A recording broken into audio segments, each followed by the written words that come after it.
Welcome to July the 3rd. I'll start from 2017, work back to 2014, and take it from there. Something should not happen, but they do. Radio station 3AW in Melbourne is discussing unpaid work, like internships. Internships are great, providing opportunity for even the poorest to display their skill sets. Naturally, the ACTU is opposed to such an idea. The Australian Council of Trade Unions wants it that anyone who gets opportunity must do so through a union.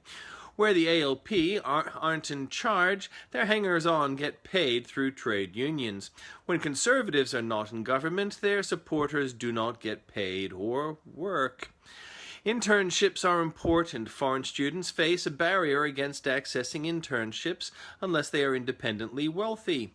Foreign students have to work for income to secure university fees and accommodation. Internships for students are free to universities, but they still charge some $12,000 a semester. I'm not for slave labor, but volunteer positions are not that. Volunteer positions are far more flexible than Centrelink. But one impost on society is paid activism.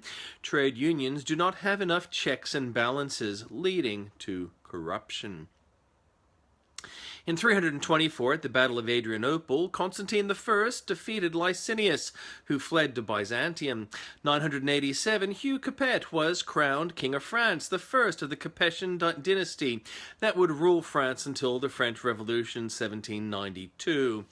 In 1035, William the Conqueror became the Duke of Normandy, reigned until 1087. 1767, Pitcairn Island was discovered by midshipman Robert Pitcairn, an expeditionary voyage commanded by Philip Carteret.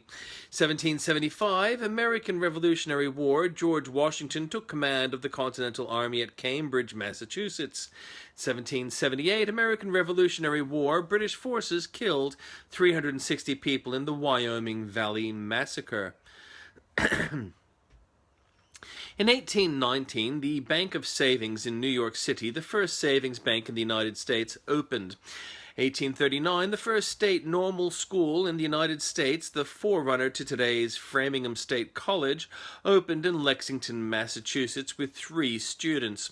1844, the last pair of great auks was killed.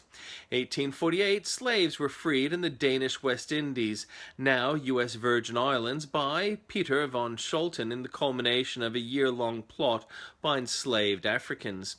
In 1863, American Civil War, the final day of the Battle of Gettysburg culminated with Pickett's charge. 1866, Austro-Prussian War was decided at the Battle of Königgrätz, resulting in Prussia taking over as the prominent German nation from Austria. 1884, Dow Jones and Company published its first stock average.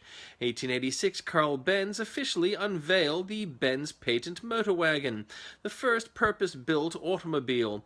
Also 1886, the New York Tribune became the first newspaper to use a linotype machine, eliminating typesetting by hand. In 1913, Confederate veterans at the Great Reunion of 1913 reenacted Pickett's charge. Upon reaching the high water mark of the Confederacy, they were met by the outstretched hands of friendship from Union survivors. In 1940, World War II, in order to stop the ships from falling into German hands, the French fleet of the Atlantic, based at Mars el-Kabir, was bombarded by the British fleet coming from Gibraltar, causing the loss of 3 battleships, Dunkirk, Provence, and Bretagne. 1,200 sailors perished. 1979, U.S. President Jimmy Carter signed the first directive for secret aid to the opponents of the pro-Soviet regime in Kabul.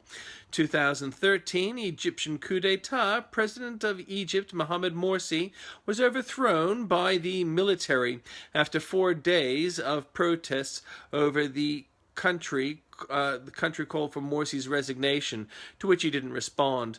President of the Supreme Constitutional Court of Egypt, Adli Mansour, was declared acting president.